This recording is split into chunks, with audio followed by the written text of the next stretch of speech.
Okay, people, I am back. I think I think this is a little quicker, but I think that's because the last video was late. It is what it is. So, today I will be discussing King Arthur and his Knights of the Round Table by Roger Lancelot Green. It's a great name. Okay, first, why did I pick this book? This Penguin classic. Um This guy I read because I was interested in the Arthurian tales, but I didn't know where to start, right? Who do you start with? And I was going to go with the oldest, right? Who was the oldest one to ever write anything about King Arthur? But then I found that this guy, my boy Roger,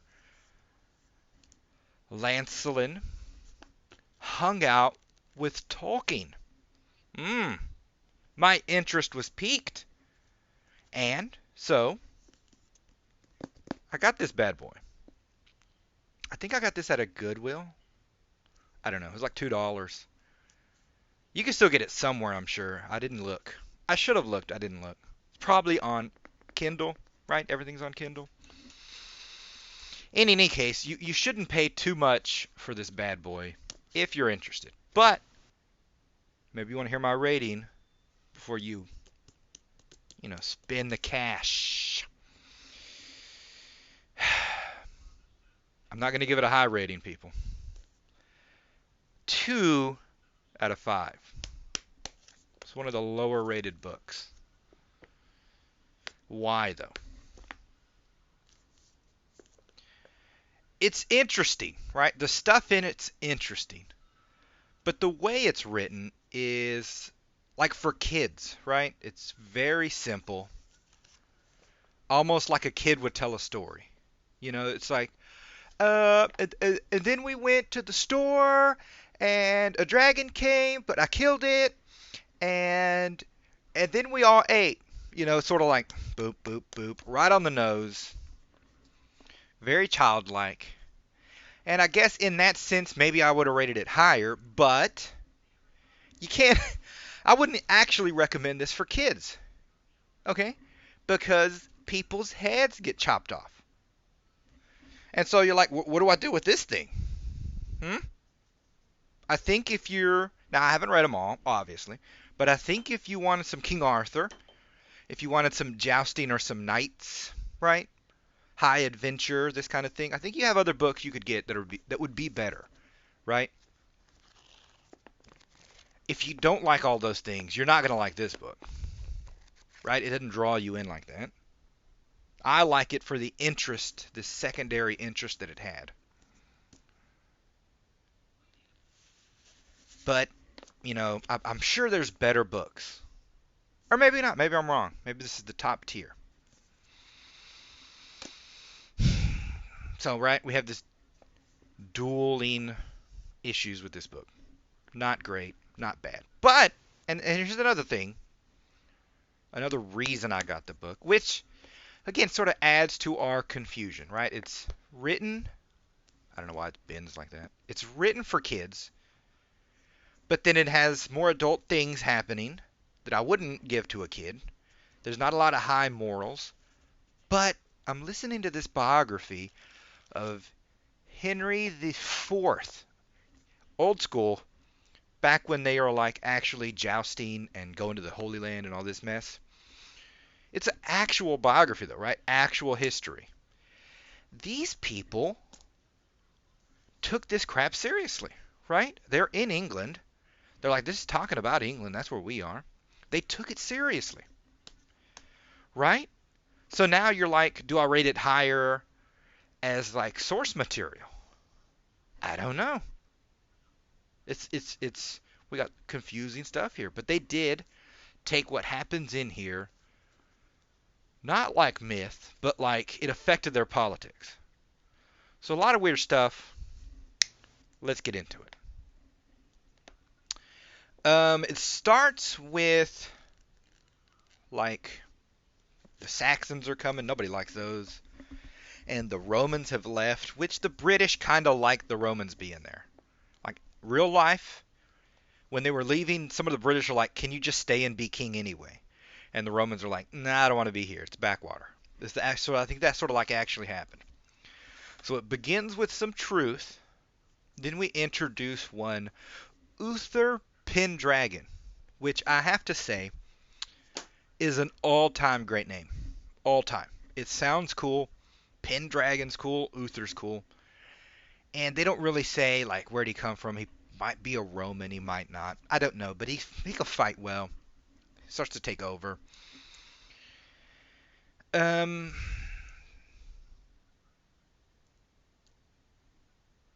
they have. He ends up with a kid, right? Which is our boy Arthur.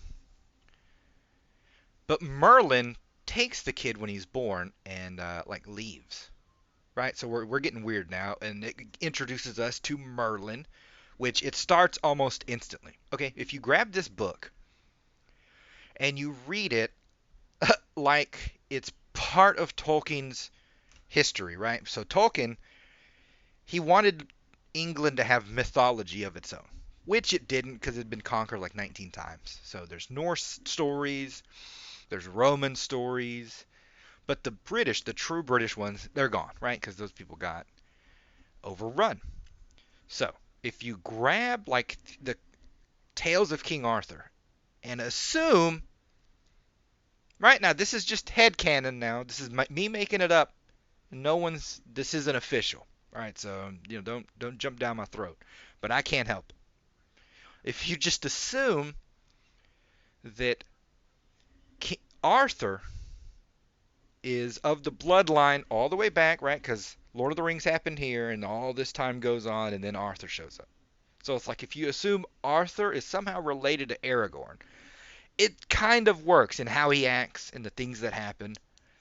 But, if we continue that grain, which I'm going to, which is the reason I read this book, because Tolkien hung out with this guy, right? Maybe he had some kind of influence on him. Not he helped write it or he took this theme or that theme. But if you're trying to tie your myth into a greater myth, I can see like Tolkien taking the shot with the arrow and landing subjects close to other subjects so that there's a feel of continuity, right? That's my theory here. So when you do that, if you rename Merlin Gandalf, stuff starts to fit kind of cool. I'm going to just say it right now. The way he acts, he's just some old wizard, literally a wizard that comes out of nowhere. He knows all this information. Also, though, like our Gandalf had work to do, was happy when he finished it, but like let's say that didn't fix the world, obviously. This Merlin is more, well, at least in this one, he's not as nice as Gandalf. He like spouts off stuff like, "Hey, should we go over there?" And he'll like give you the whole everything that's going to happen in your history if you go over there. Like he just lays it out. He's not trying to be overly sneaky. Which is kind of funny because they'll hear it and they'll be like, "Yeah, but I'm going anyway." Which is, who are these dense people?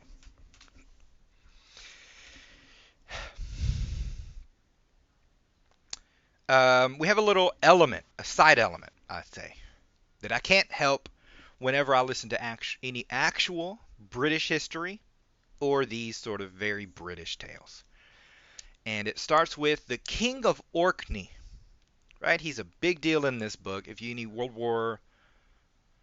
World War One, maybe World War One. The King of Orkney, and Orkney shows up a lot in these in like history and this and that. I watched a little video on YouTube of Orkney Island, right? They did like a tour of Orkney. They're like the tourism division or whatever, right? They're trying to get you to visit. This is just like a tiny little island. It's like a tiny island in the middle of nowhere.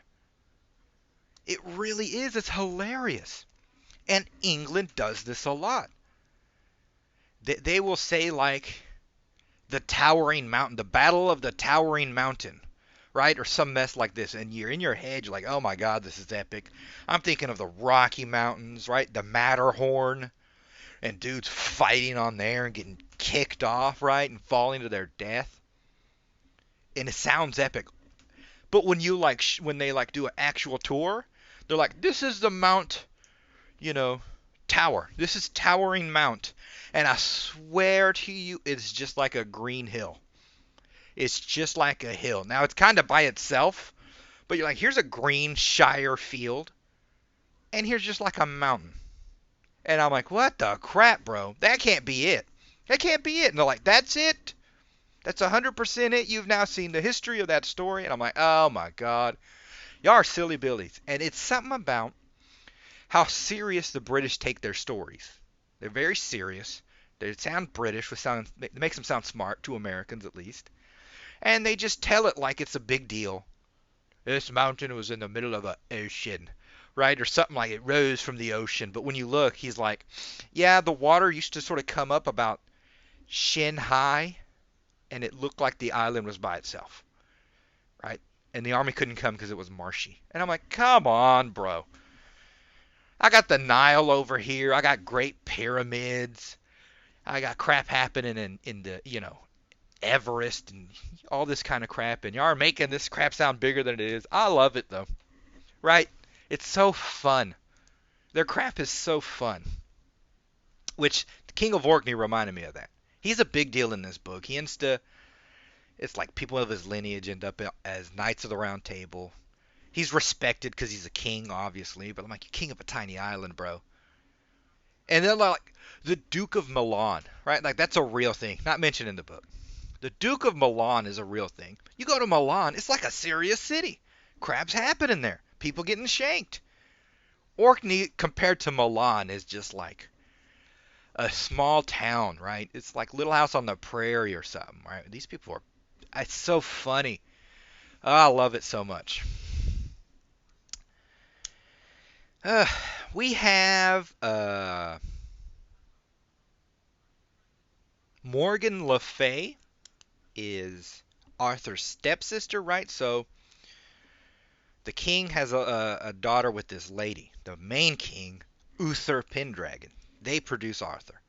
She had another kid with the last king who the Uther beat, and that one. So like the same lineage as the mom. So she has to, this is the thing they do. They maintain the power levels, right? If you've seen animes, you understand. If Goku beat Vegeta, and then Frieza beat Vegeta easily, Frieza must be super strong. Power levels.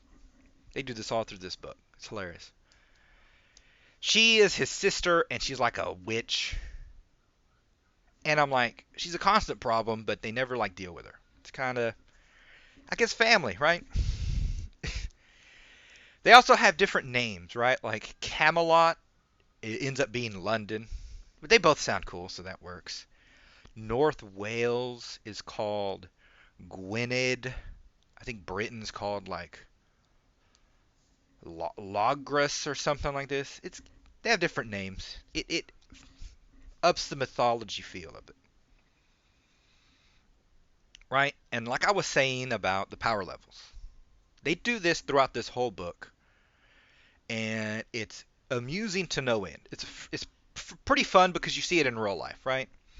And what am I talking about? You know when they'll have like a story of like a dictator, like Kim Jong Un or something, and the news reports, our glorious leader did like 18 hole-in-ones in a row, right? He's the perfectest, bestest golfer ever, right? Because you can't like have any negative seep into that man's mind or the people, or I don't know. I don't know why they do it. It's kind of silly, but they do it. They do it here as well. So we had Merlin take Arthur. Then he comes back and he's like the son of this. He's a lord, but not highest ranking, right? So he can't just hang out with commoners because he's royalty, and that would look bad. But he got to get his hands dirty, right? He's a working man. He works on the farm. He doesn't have an attitude. He's not full of himself. All right, if you see politics, the politicians do the same thing. So that's what they do here. He's introduced as just a 16-year-old kid. He's just like he's just a regular salt of the earth kind of kid. And there's a sword and a stone, right? We know the story. If you don't, a mysterious stone shows up with a sword stuck in it that no one can pull out. And on it says, whoever pulls this sword out, becomes King of England. And you're like, why? Like, why would I listen to whoever can pull this dumb sword out? Well, if you go back to those guys, it's honor, right? If you can't pick that up, you're a pansy. Well, I can pick it up, and then he picks it up, and he says, ha! And then I got to go pick up something bigger because I called him out. And honor, right? So they're knightly guys, knightly, and none of them can pull the sword out. And so they're all like, well, if none of us can, it's not shameful. And if it's not shameful, then we have to listen to the thing on it. Otherwise, you're weak. This kind of thing. That's how they go. And the guy goes, and they're going to go to a tournament because that's what they like to do. They don't play football. They don't play, video games. It's the, 12th century. There's no video games. They joust each other with massive spears. They're crazy. They'll get stabbed and crap. Now, this is real life, too. They actually were like... There was a time when, like, 3 French guys are like, I challenge anyone to a joust. And they'd show up with the stabby point and just joust back to back. So you get on horses and you charge at each other with these long javelins, trying to smash the other guy. It's kind of wild, but that's how they rolled. So that part's not fantastical. So Arthur goes back to get this guy's sword because he's going to look like a fool if he goes into a joust without a sword. But the door's locked. It's like, bugger, I can't go back without a sword. So he's riding back, sworded down, and he sees this sword and a stone. He doesn't read it because he's not pompous. Right? And he's like, well, here's a sword not being used. I'll just take it. That'll be more helpful to my boy. Sword comes out. No one knows. He hands him the sword. Now the guy's like, bro, where'd you get this thing? This is nice. Is this the one I think it is? It's like, yeah, I pulled it out of that rock. The guy's like, I don't believe you. So they'd go back, put the sword back in. He tries to take it out. He can't. Arthur's like, what's wrong with you? It's easy. Oh my God. So then word starts to spread. People end up with issues, and they wait till like a Easter. We're going to resolve all this at Easter. Easter comes along, and it's the same thing. They stick the sword back in. No one else can take it out. He can. There's some people with some issues, and Merlin just shows up. And he's like, bro. And he just starts waxing poetic about how all the great at this and the greatest that. And they're like awed by Merlin, which again is kind of like a Lord of the Rings with Saruman in the voice, right? A little is a tinge of it.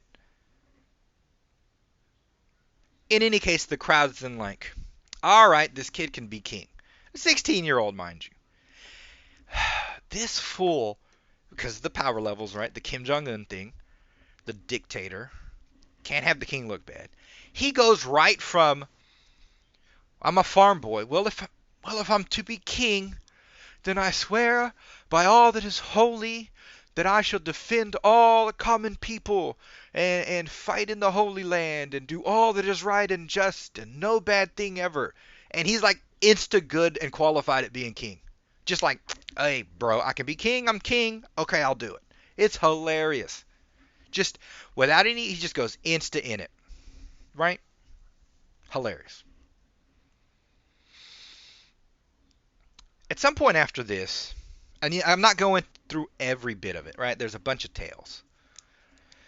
It's not like one continuous arc of a narrative. It's just, here's this and this and this and this. I would like, honestly, a full narrative, right? Like a big fat one.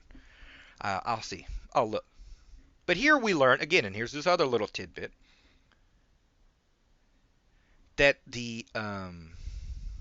that Arthur was taught in Avalon. This is what they say. And that the elves in Avalon are forging Excalibur. And I'm like, where have I ever heard of elves forging a sword? For Aragorn, right? But then I'm like, where's Avalon? Is that the Undying Land? Right? And then again, it's a side theme, but I can see where, again, Tolkien shoots the arrow close. In Tolkien's mythology and in sort of real life, you can't just declare yourself king. Something has to happen for you to do it. You say I was born of a god. You conquer something, right? Or you're given it by another king.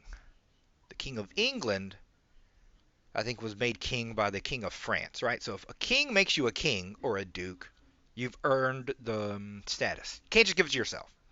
You can give it to anyone, but you can't give it to yourself. You can proclaim, like, I'm born of Zeus. People will challenge it. People challenge everything. But sort of those are the ways. There has to be a higher element to bestow this thing upon you. And what Tolkien does is he takes the elves as the higher nobility, and they bestow a nobility upon the Edain, sort of the early men, and then we go on from there, right? These end up meeting those. There's an elf and a man. So your nobility, your right to be king, your kingship comes from the elves, right? And so I see the same element here, where Arthur is greater than normal men because he was sort of taught by these elves, right? I see the correlation. I do. I don't know if y'all will, but it's there. I swear, you read it and it got the feel. They're subtle though, right? They're not. He doesn't do one to one all the time because history, right? We start from here and it sort of gets wobbly, right? It goes out. So then we meet the Lady of the Lake. Again, another elf. And she's guarding Excalibur. And this is another element. Because they go to this lake, this mystical lake, and a hand rises, much like the front picture. A hand rises from the water and just hands them a sword. It's a sweet sword. Excalibur, one of the all-time greatest names. But I'm like, who's just sitting in the water? Well, again, go to Tolkien's mythology. He has his gods sort of keep tracks of things. There's one god who likes grass, nature, one who's in charge of everything, one who likes sort of earth, the stones, and one who likes water, right? Which kind of like a Poseidon. Well, in Tolkien's mythology, the evil can't really cross the water. Good things happen in the water. They're saved by the water. This kind of thing, right? So to me, I remember that when I'm reading of a lady in the the Lady of the Lake, and this sword being presented to him from the water, right? There's this through line of good elements coming from water, which I made that connection in my head, mind you. None of this official. All right, so he gets the sword, and then we establish. He wants to go establish his kingdom, his castle, Camelot. But the knights start to argue, like, who gets to sit next to Arthur? Because that's the primo spot. And everyone down below is less than me because I'm close to Arthur. Funny. Funny but true, but very realistic. This element. So Merlin shows up and he's like, I'll fix this. Everyone leave and come back tomorrow. They come back and there's this massive table. Massive round table? You guessed correctly. Knights of the Round Table. Whoa. Got the name from Merlin. Gandalf. Well, it's not just we all sit at a round table. He seats them all so that no one's ahead of the table, but in each spot, they call them sieges, like a siege. It's kind of cool. In each spot, your name shows up, written like in gold, magically. And I'm like, oh, that's cool. I must belong here. Well, what they don't tell you is if you die doing knightly stuff, which happens to some of them, a bunch of them, a new name will show up for the new guy. So you're like, this table's not, It doesn't mean I own the spot forever. Kind of jacked. But that's what happens. And so they're gonna like, well, they're getting settled. It's his wedding day. They're gonna celebrate, and in rolls this lady and this adventure, which tends to happen a lot, and on purpose, mind you. They all like wait around for crap to happen. I think there's a thing where later on, without Merlin here. I think because I say Merlin kind of establishes this, but Arthur, they meet at Pentecost once a year, a holy day, and Arthur won't eat until something adventurous happens. Some quest comes into his hall. They just sit there and wait until somebody rolls in and is like, help me kill a demon. And then one of the knights is like, I'll do that. Sounds dangerous. Sign me up. They actually do this. They're pretty cool cats. In any case, a damsel comes in needing help, and she wants the bestest knight of all of them. And she has like a sword on her back, like style. If anyone can pull it out of the sheath, they're the right one for the job. None of them can. Until one of them comes in, sort of like a new guy, called Balin. Huh?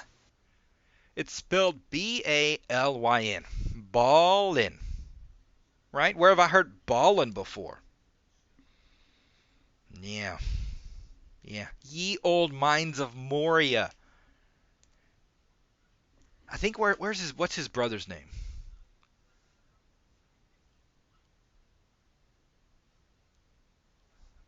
His brother's name's Balan. Kind of close. But he has a brother, right? Relatives? Where have I heard that before? Makes me suspicious. In any case, he pulls the sword out, and it's a cursed blade. Which I think it's a cursed elvish blade. I don't think it says it in the text. Right? I think the lady says something like it's from Avalon or something to this effect. In any case, it's cursed. And I'm like, where have I heard? I mean, elves keep making crap that messes with people, I swear. She said, give it back because it's cursed. And Balin's like, I'm not going to do that. I like this blade. I'll take whatever comes. And so she scampers off. And then who scampers in? I mean, they're all waiting for this dinner party. This wedding dinner party. Who scampers in? The Lady of the Lake. Yeah. She comes in asking for a favor because, like, bro, I gave you Excalibur. Hit me up. And Arthur's like, sure, whatever you want. She says, get me Balin's head. I'd rather have the girl's head because she messed stuff up. But I want Balin's head. And I'm like, what the crap? And Arthur's like, bro, I can't do that. He's a guest in my house. What kind of host would I be? But Balin's like, F that. And he chops her head off. And I fell out of my seat. I'm like, you killed the Lady of the Lake? You chopped her head off? Bro, you can't be chopping people's heads off. It happens like super early in this book. Lady's head gets chopped off. So I'm flipping out. But they cut to Arthur, and he's like, bro, you killed Lady of the Lake. That's jacked. Now get out of here and go do some knightly stuff, or I won't let you back in. He didn't even get him in trouble. And I'm like, what? You just chopped off a lady's head, and you're like, bro, what do you, like he spilt the punch or something. Just chopped off her head. And he runs off. It's hilarious. I was stunned. So I'm like, you can't give this to kids. It sounds like for kids. I'm thinking these fables, like, you've learned your lesson and you don't eat cookies. No, I'm going to chop this lady's head off. I'm like, bro, you can't give this crap to kids.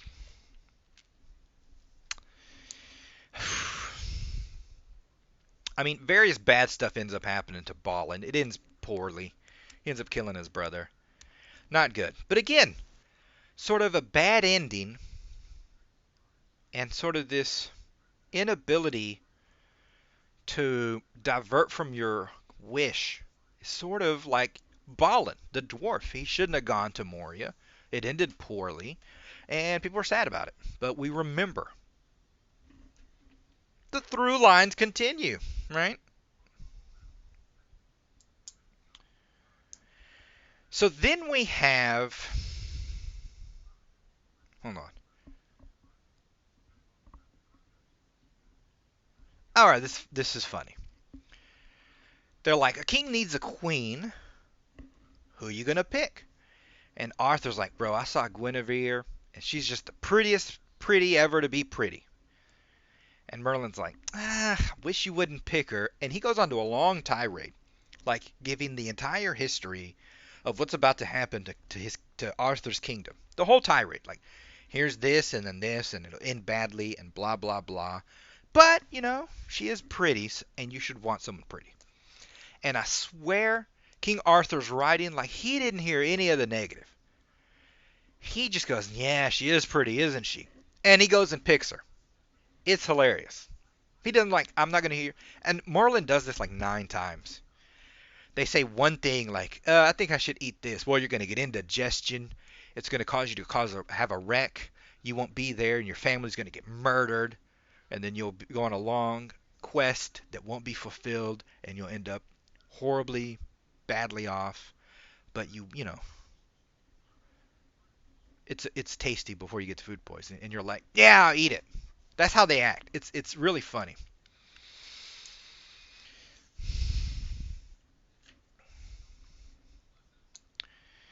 And I will have to say here, which it happens almost in every story, and I was mentioning before, but these knights go hard all the time, 24/7, right? So like,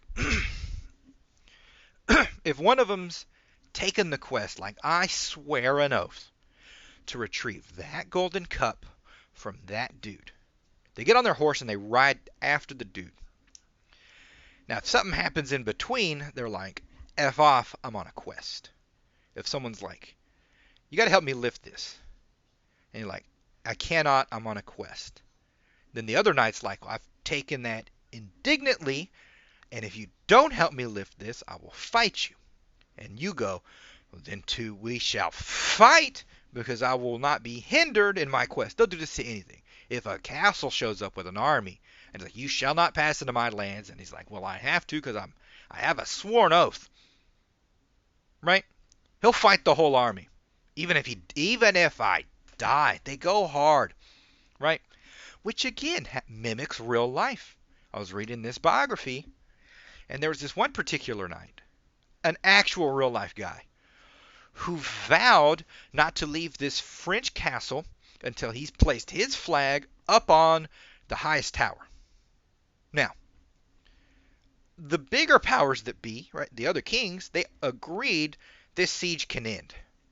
And word came down to like, okay, siege is over, you got to go home. And he's like, bro, I have an oath. What are we going to do about that?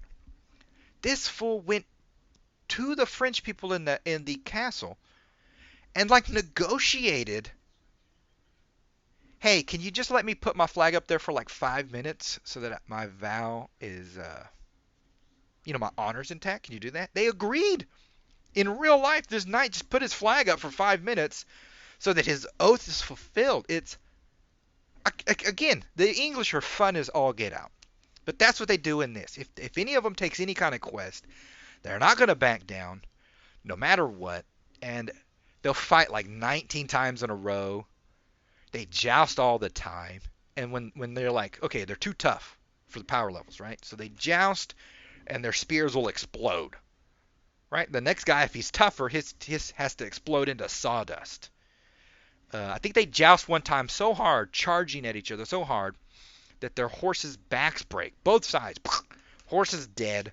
They get off their horses, right? Look at each other. Pull swords and just start wailing on each other. Like for a little, no. Like 10 rounds? No. Like 2 hours. They're hacking at each other with swords. until one relents, right? He's like, a couple of people get cleaved through the head. Some get their helmets knocked off, and they're like, "You're superior. Have mercy." And he only asks mercy so that that guy can have a higher honor of giving him mercy, right? And then he's like, when they win, all of them do this. Get you back to Camelot, and give yourself to Arthur, and tell him what happened. And they ride off because I got to go do more manly stuff. And this guy like heals up and rides there. And on Pentecost, they showed like, here's what I did, and here's the proof. And this guy's like, he surely did that. He whooped my butt, and here, And I think this is like, so when Arthur needs an army, he has all these knights sworn to him, so he could just go roll and beat everybody. Right, but this is what they do. It's very fun. So there's this one particular one. A lady comes in, such and such issues happen, but it all boils down to Sir Gawain is like chasing a rabbit. Like, bring the rabbit back. He asks one to, you bring the rabbit. And this is like Merlin. Merlin's establishing this. He's like, you bring the rabbit. You go bring that knight, hopefully alive, and you go get that dog or something like this. They're kind of weird little. You bring the lady, something. These random things. They tell him random things. So Sir Gawain is following this rabbit all through these places, and it ends up like in front of somebody's castle, and his dogs like kill the rabbit, and Sir Gawain's like, dang it, so he starts killing the dogs. Or somebody kills the dogs. I don't remember. No, Gawain doesn't. The other guy does, because he wanted the rabbit too. Don't know why everyone wants this rabbit. In any case, these two like take offense to the other, right? So I'm gonna fight you. They joust, they fight. It's hardcore until like this guy's like beaten, and he's like, "Okay, you beat me. Have mercy." And Sir Gawain's like, I'm not about to have mercy. He got hot under the collar, doesn't want to have mercy. He goes to cut the dude's head off. The dude's wife like jumps in front of him and gets her head cut off. And I'm like, I'm freaking out again. I'm like, bro, you can't keep chopping ladies' heads off. It's jacked up. Right? And then I didn't expect Gawain to do it. Sir Gawain, I'm flipping out again. And he's all like, oh man, I chopped the lady's head off. Well, you go to King Arthur, and I'm going to go in a minute after I'm feeling sorry now. So he takes this headless lady, and he's all sad, and he goes all the way back to Camelot. And Merlin gives him 1-4, right? Because he's allowed to like teach you a lesson if you're a knight. You can't take offense to a wizard, right? They do what they want. So Merlin's like, this is what you get. And that's when Gawain's like, I swear this day never to, turn from a damsel in distress, yada yada, and they all take the oath. And I think that's where the rule comes from, that they help any lady they can find all the time, and they never do bad to ladies, right? But I was like, bro, you can't give that kind of lesson. That's jacked up, right? You can't be chopping ladies' heads off.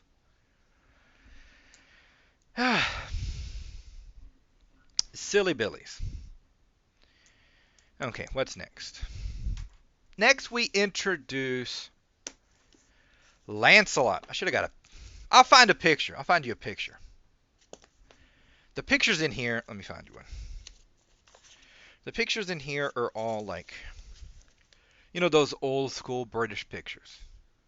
They're very fun. They work with the story. A plus for the pictures. Anyway, we introduce Sir Lancelot, who, like King Arthur, was taken at birth and raised in Avalon. The Undying Lands. Again, elven interference. And he's the best knight in the whole world. And I believe his son ends up being Galahad, who ends up being like the purest, bestest knight. One more bestest than Lancelot. Right?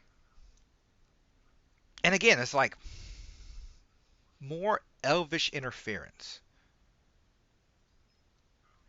An actual elf, Nimue, the Lady Nimue, who I think may have been the lady with the sword on her back, but I don't think it says. But I'm like, you know what? She's iffy.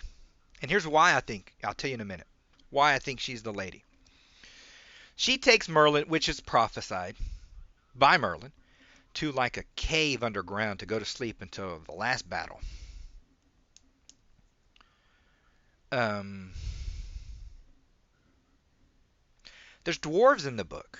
I'll get back to the Nimue lady. All right, just keep her name in mind. I'll get back to it. I'll tie it all up. There's dwarves in the book. They don't do much. They're called dwarves. They're little. They usually carry stuff for people and give messages.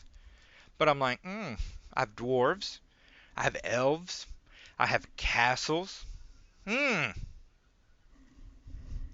not saying it. You know what? I am saying it. I think this stuff ties together. Okay, so before Merlin goes to sleep, it's toasty in Texas. There's a scabbard. I forget where it says this scabbard comes from, but there's a scabbard that goes along with Excalibur that's given to Arthur. And Merlin says, now the sword can't be beaten, but the scabbard's more important. If you keep it, no wound will be able to stop you, no matter how grievous it is, right? Stabbed in the heart, got my scabbard, get out, right? And so he tells him this specifically. And Arthur's like, no, I'll take good care of it. He doesn't. He ends up, he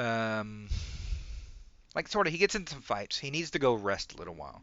So he ends up resting in this abbey. He's like, hey, don't let anyone come in here. But the guard lets Morgan Le Fay in because it's the king's sister. I'm not going to say no to her. I don't care what the king says. She gets in. He's sleeping with the sword, right? Of course, the sword. The scabbard's by the bed. I'm like, bro, Merlin just told you. Protect the scabbard. What happens? Morgan Le Fay snatches that bad boy. And runs off with it. He wakes up, chases after her. They catch up to her almost, but she yeets the scabbard into a lake and they can't get it back. He's like, dang. I'm like, bro, you silly Billy. But this reminds me of... Oh, wait, no. Right? So, she throws it in the lake, but she's captured. And such and such happens, right? There's always to do. In any case, I think she gets away. No, she throws it in the lake, then gets away. So they stay to search for it instead of chasing her. But she feels sorry, right? So in order to say like I'm sorry to the king, my brother, she sends him a gift, a mantle. I think it's some kind of like necklace. Might be. No, that's a girdle, right? A mantle, something you put on, and it's all gold and fancy. And Arthur's about to put it on when the lady Nimue, the lady Nimue comes and says, "Don't put that on. It's a trap." And so Arthur's like to the damsel who brought it, it's like, "You put it on." She puts it on and gets roasted. She like gets burnt up to nothing. And I'm like, bro, y'all gotta stop killing these ladies. What the crap? This isn't right, bro. Kill like 3 ladies. But this whole thing, and it carries in other aspects, right? I might mention this again. Oh, stupid pen. I might mention this again. But there's a part in Lord of the Rings where the dwarf and the elf, Legolas and Gimli, are talking about mankind. And I think Gimli's like, they're always so full of promise, but fail to live up to it, right? And then Legolas is like, yeah, but their seed can remain in the ground for untold time and still sprout to its full glory, right? Like, so when the elves fall, they just fall. And the dwarves don't ever fall, they just endure. But mankind has this ability to almost get things right, sort of mess it up, crumble, but then rise again in these great ways. And that's what I thought of when I read this. You know, King Arthur doesn't get stuff just right. I'm going to go a little ahead here because this is the main point. And it fits with Tolkien's sort of idea in how he sets up. No particular storyline, but just the overall arc. If King Arthur had kept the scabbard and not married Guinevere, right? Because Guinevere and Lancelot end up having an issue, which breaks the whole thing apart. If he hadn't done these things, right? Like, okay, Lancelot ends up with another lady. Uh, should I do it now? I'll do it now. Lancelot ends up with another lady because he goes into this Castle Carbonac, where the Holy Grail is, right? And that guy's the descendant of Joseph of Arimathea, right? So here's some legendary bloodline. And the girl falls in love with Lancelot. But Lancelot's in love with Guinevere, even though it's the king's wife. Well, she then, with magic, tricks him into thinking she's Guinevere. They get together. Then in the morning he realizes it's not Guinevere. He trips out. And then she ends up dying of sadness because he doesn't really love me, and I tricked him. But she ends up having a kid, Galahad, the purest of the purest, who ends up getting the Holy Grail, right? But if you do the levels, if Arthur had kept the scabbard, and Arthur had gone with this Elaine lady instead of Guinevere, his son would have been the purest of the pure, because you need to mix royal bloodline with that Joseph of Arimathea, that holy bloodline. And that would have produced this nice thing, and all of it would have been set right. And Guinevere and Lancelot could have got together, and then there would have never been a need for the kingdom to break apart, right? It's one of these, they just fail in their promise. That's that line I remember from Lord of the Rings. And it reminds me so much of the arc of what happens here. And Tolkien's so good of a writer and knew the guy. I can't sit here and say it was an accident, right? It's just enough similarity to make the connection, a thin connection. So I'm going to go with it. I move my notes down here instead of off to the side. See how that feels. We then have more of the bolstering of the king, the Kim Jong-un type thing. Because he doesn't tell you everything. He's like, there's more tales than I can tell. Such as when Arthur fought the giant of St. Michael's Mount, made war against Emperor Lucius and was received in Rome. And then this one, which was funny. Fought with the dreadful cat of Lucanie. And I'm like, you fought a cat? That's kind of funny. But again, I think it's like a tiger or a lion or something, right? Probably something fantastical. But first thing I thought was a little cat. If you go to the appendices of Lord of the Rings, there's some story about one of the queens and her cats, and she used the cats to spy on people. So I'm like, when you say Arthur fought a cat, and then we have this cat connection from the kings. I think Aragorn mentions it in passing once. You know, the cats of Lucanie or whatever the queen's name was. I'm like, that's another connection. There's a lot of these connections. But I love how it's like, well, it's too much to talk about. It's so much adventures.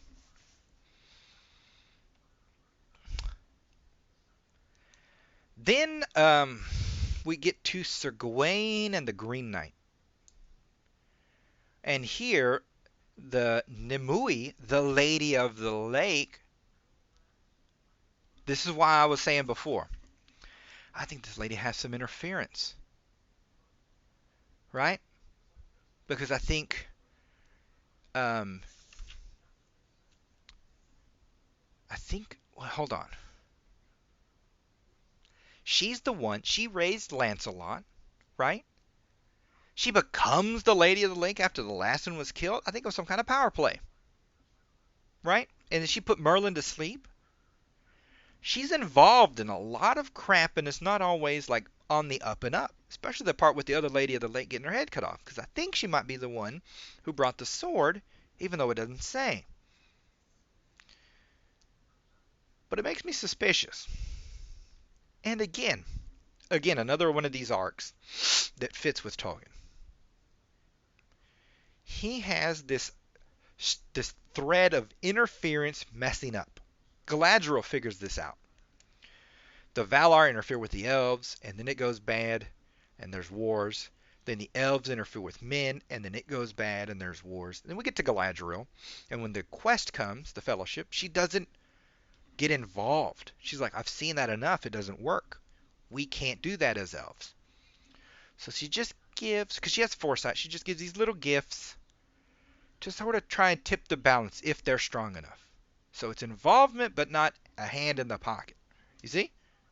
So I'm like, there's a thing about these elves interfering that shows itself in this book. And I think it connects with sort of Tolkien's thinking. In any case, Sir Gawain and the Green Knight. This story is a Green Knight, head to toe green, with a massive horse. I think that's also green. I think it's green. In any case, they're like, whoa, what the crap is this? And he laughs at them. He's like, you all suck. I'm better than each and every one of you, and none of you will take my challenge. And he's a big dude. And King Arthur's about to take it sideways. Like, F you talking about? You can't come in my house talking like that. I'll take it. Just before he does, I think Sir Gawain steps up. And he's like, let me take this one, Lord. So he walks up and like, what's your challenge? And the Green Knight's like, okay, you can get me with I'll give you my axe. You can deal me any blow you want. But you have to promise in a year you'll come to my house and let me deal you a blow. Anyone that I want. And Sir Gawain's like, sure, I'll take that. I don't care if you're green. So, the dude sits down, like, do your worst.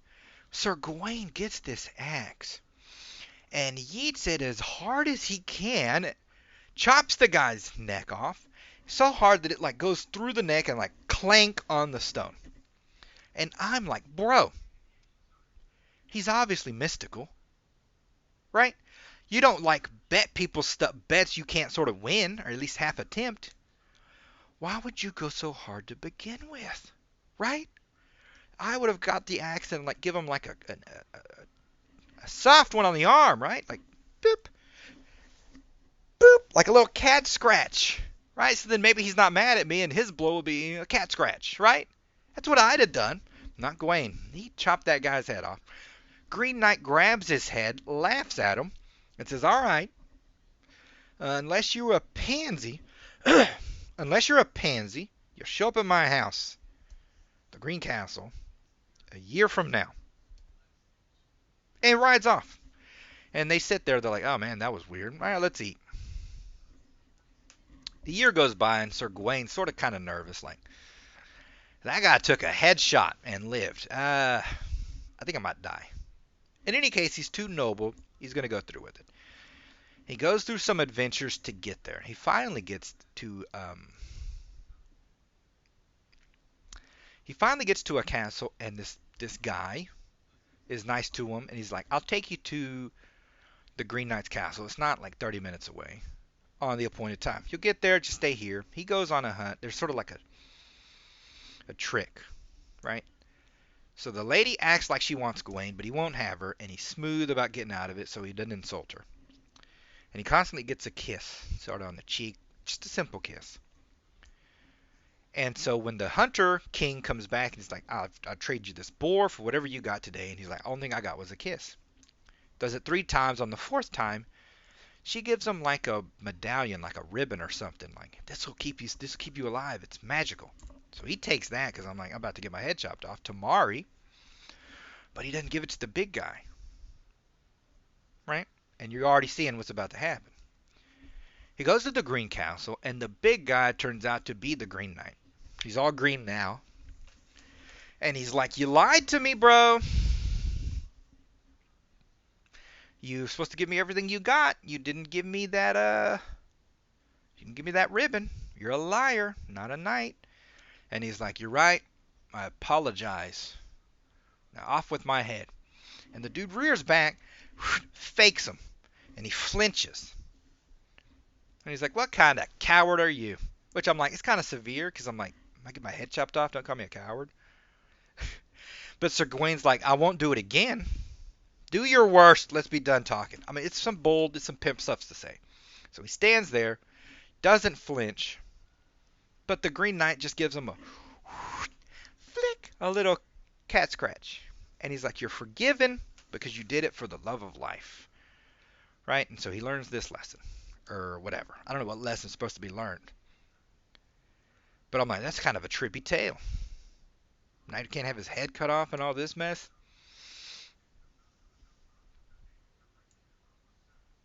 But again, it's they don't all have a lesson. That's why it's like not exactly for kids. On top of the ladies getting roasted. It's this weird middle ground. We get to Sir Gareth.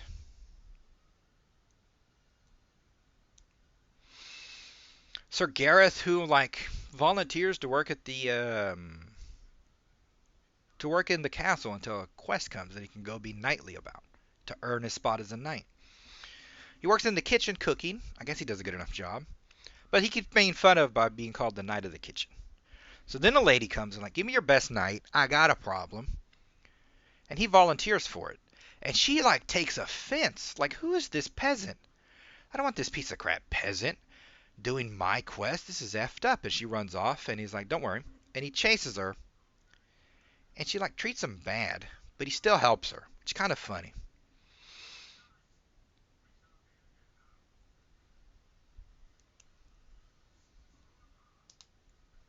He ends up getting wounded. Again, here's another tidbit. Here's why I bring up Sir Gareth.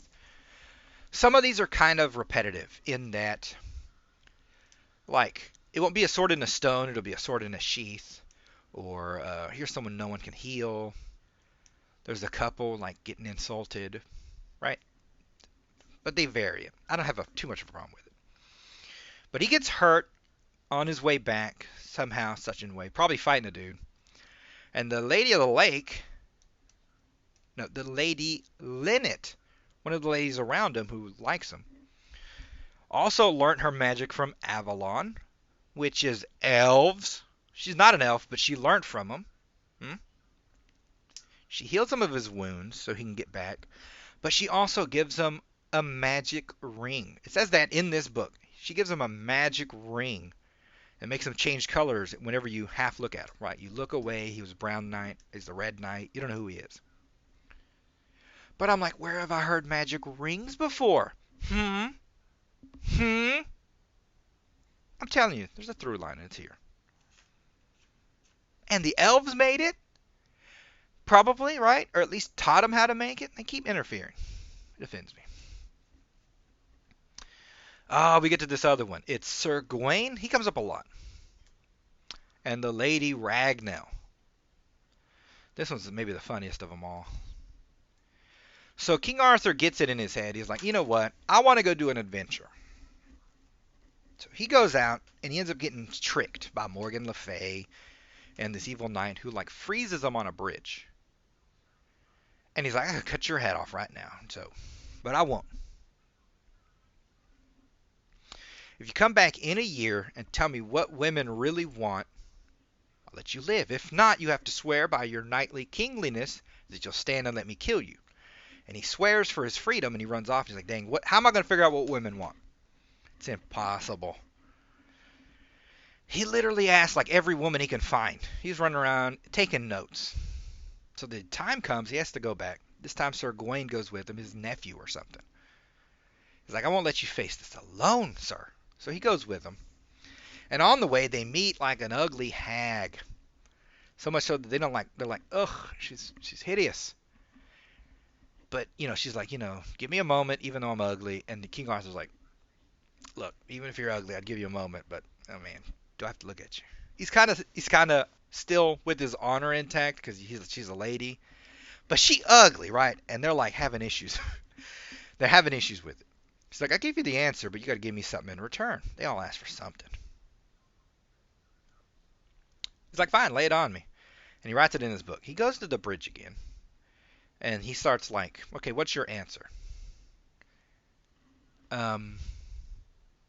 He gives them all, right? You think it's like a test You got to give me the one answer, and you're no. He kind of cheats. He's like, well, he reads off everything he possibly wrote down for a year, right?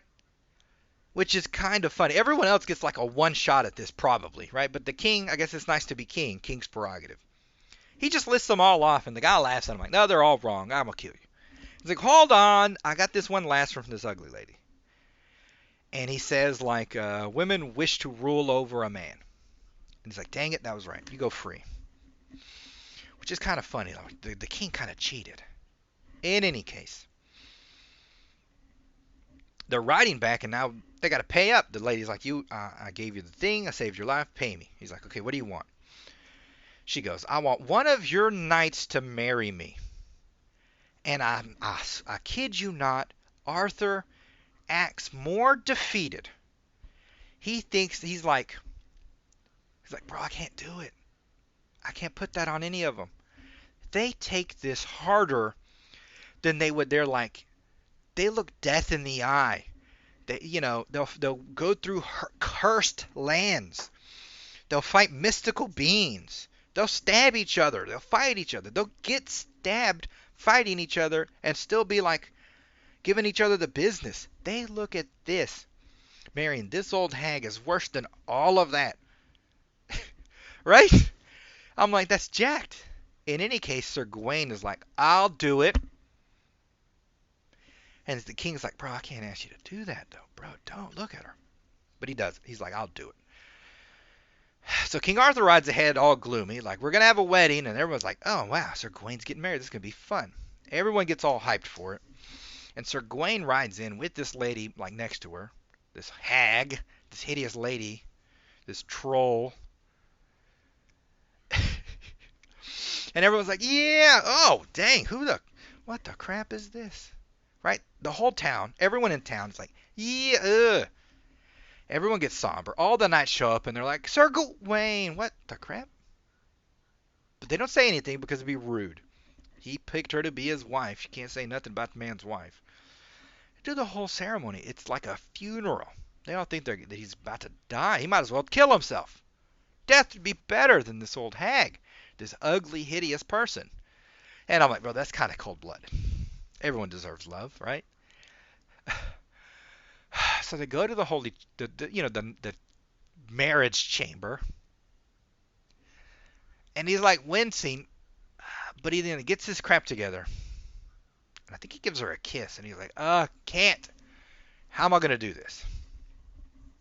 Right? But because of the kiss, he turns back, and she's transformed. We knew this was coming. Into a beautiful lady. He's like, yo, where's my wife? Who is this lady? Because he's so honorable. He's not going to cheat on his wife, even though she is ugly, with a beautiful lady. But she's like, hold on. I was cursed by Morgan Le Fay. Again, Morgan Le Fay. And I needed a holy knight to agree to marry me. And you're just so nice that, this is your reward. But there's a catch. You can have me this way at night, when the action happens, you know. Am I doing my eyebrows enough? The action. The bomb chicka bow wow. Have me at night this way. And during the day I'll be hideous and everyone will look at you and laugh. You can have me this way during the day. And, not get laughed at, but, deal with what you deal with at night. Ugh. And she gives him that option.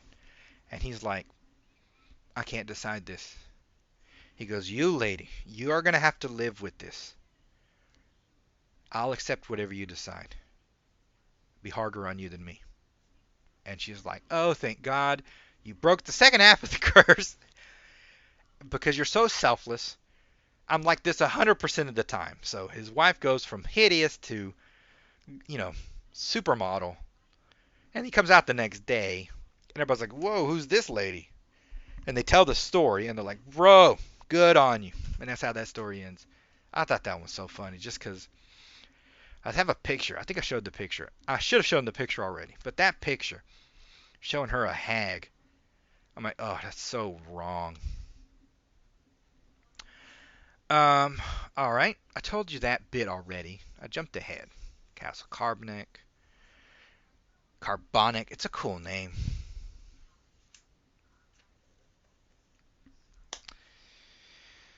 So then, the Holy Grail, because it does like a procession, like 4 times in the book. It just shows up, and it's so holy. And the Grail shows up, and the spear and some plate floating around. They show up to the round table. Once I think Galahad gets there, or Percival. Once the last guy gets there, Percival, it shows up, and then it just shows up and leaves. This holy light comes. Everyone feels great because it's godly, and it just leaves. It doesn't do anything. And one of them gets up and is like, "I gotta go get the Holy Grail. That's my quest." And so the moment they're at their peak, all the best knights ever, they split up because they all take the quest to get the Holy Grail. And Arthur's kind of sad because he remembers the prophecy. In any case, I think it's like Percival, Galahad, and Sir Bors are the only ones who end up making it to the Grail. Lancelot couldn't because of his one mistake. It makes him unworthy, right? You got to be godly. And in these tests, we don't have so much of the jousting. Everything is very godly and holy, right? So if you get tested and you're like, "Oh Lord, please deliver me from this," and you're only going to rely on the Lord and prayer, then the thing just gets yeeted away from you. I think Sir Percival gets almost tricked by a lady, right? And he's like, "Lord, deliver me from this temptation." And the lady, just a rush of wind just goes whoosh, and chucks her into the ocean. I'm like, bro, y'all got to end this way? It's wild. But Galahad ends up with the Holy Grail, and, it's going to go bad from there. How it all ends. It ends with sort of like star-crossed lovers, I suppose. Because Galahad always only gives his attention to Guinevere. Guinevere sort of gets used to this. Now, he loves her, but she's married and he's a knight, so it ain't going to happen. So he's just heartbroken, right? All the time. So then at some point, after his issue with Elaine, he's like, "I'm taking it too far, even though I never really cheated with Guinevere. I wanted to, so that's wrong." And he runs off too much. And Guinevere sort of misses him. Starts to get infatuated with him. He does a grand thing, and she's like, "Meet me in my garden." And she sort of professes, "I think I could love you too. Can I just love you and not, can we just be in love together?" And since he's been pining over her for 20 years or whatever, he can't help it. He's like, "Yes, I'll meet you in your room tonight." And some of these sneaky knights hear it and bring it to King Arthur. And some of them are like, "I won't turn against Lancelot. Y'all are kind of sideways about this. I don't like y'all." But King Arthur's like, "I can't risk it. Some kind of messing with my wife." He says, "Go grab whoever shows up."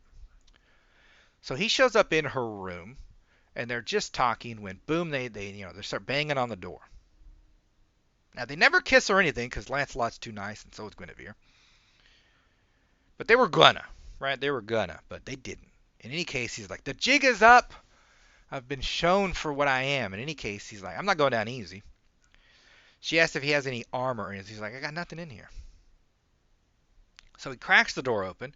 One of the dudes, he pulls one of them in, and then slams the door closed. He then beats that guy, takes his sword and shield, and then opens the door and is like, "Y'all, I'm like, I messed up. I'm about to leave, but I ain't gonna let you just kill me. I'm Lancelot, mother clucker." He jacks those fools up and kills one of them. And one of them is, I think, Sir Gawain's brother. But even Sir Gawain's because one of them comes back and is like, "Yeah, he escaped. He overpowered us, and he left." And Sir Gawain is like, "He kills your brother." He's like, "Yeah, but my brother was a douche, so I'm gonna forgive him." So then this instigator is like, "You got to kill Lady Guinevere. She was unfaithful, even though she never really was. You got to kill her."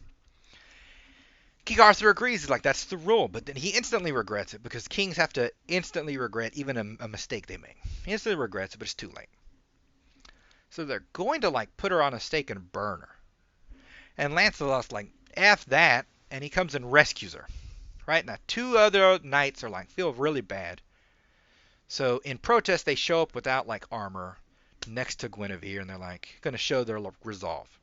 Well, in the furor, Lancelot, kills them too, and they were also like brothers or cousins of Gawain, and he's like, they were unarmed. I now hate Lancelot, so he can't let it go. Arthur's glad that he saved Guinevere because he should have put her to death anyway. So that's fixed, but he's like, it's gone too far now. Too many of my knights want to attack Lancelot and the knights that went with him because he's been the bestest knight ever. So they get an army and go to France where he's holed up, and they besiege him, right?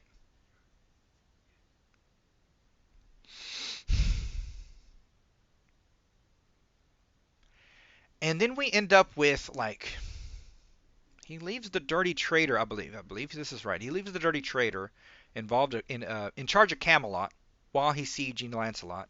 He can't break Lancelot's siege because he's like, my castle's too good and I'm Lancelot. This guy tries to like sneak get Guinevere because he tries to like her too, but she ain't having that because he ain't dead sexy like Lancelot. But she escapes and sends a note to Arthur, and he's like, dang it, I gotta go back. So he goes back, and then he starts a war with this guy. And he gets some kind of message like, don't go fight him, just give him what he wants. If you wait a week, no matter what he wants, give him what he wants, Lancelot will come, right? Because, wait, they've had like 4 or 5 battles. Lancelot beats Gawain like 4 times, but then that letter comes from Guinevere, so they all leave. And they fight him again on the beach. And Sir Gawain's wound opens up because he's fighting too soon. And so he dies of the wound Lancelot gave him that opened up fighting these dirty traitors. But he pins a note while he's dying that he forgives Lancelot. So then Arthur goes all the way. They do the thing where it's, hold a peace summit and give him what he wants, and then Lancelot will come and we'll be strong enough to beat him. But both sides don't trust each other, and both sides say if you see any kind of sword, attack because they're dirty traitors. Well, a snake comes close to one of the knights and is going to bite him. So he pulls his sword and stabs it. Everyone sees the flash, and then here's a full-on war. Knights on all sides are dying. Everyone's dying everywhere. It's all like, what did they say? The flower of his knights are just gone. And in the end, I forget who's left. Like, one of the knights is left with Arthur. And he's like, have mercy on the guy. And Arthur's like, no, I've lost too much. I'm too far in. He charges him with the Excalibur, and that guy, like, he spears him through. Okay, one last funny part I almost forgot to mention. God, I forgot his horse. King Arthur has a cool sounding horse. I'll put the name up. I should have looked this crap up. I'm an idiot. If I had my phone. He has a cool sounding horse. His sword's name is Excalibur. His lance, like, give me my lance, Ron. I busted out laughing. How do you have a dumb name like Ron for your lance? Ah, so funny. He gets Ron, and charges this guy and stabs him straight through, kills him. But before he dies, that guy like pushes into the javelin enough to reach Arthur and like chops him on the head. And he knows he's done. He's like, it's over. I can't live from this. And then he chucks the sword back in the water, and a hand reaches up and grabs Excalibur. Lancelot comes too late. He finds Sir Gawain's note. But it's all over, right? And that's sort of how the book ends, right? Right at the end. So, that's all I got. I'm going to roll the obligatory ad so I can start getting some monies. It's the book is what it is. It's not great. But what can you do? It was fun. It's fun in spots. I'm going to have fun knowing this backstory when I read other parts of Arthurian tales, right? But I'm now hungry, so I'm going to go eat. Thanks for watching.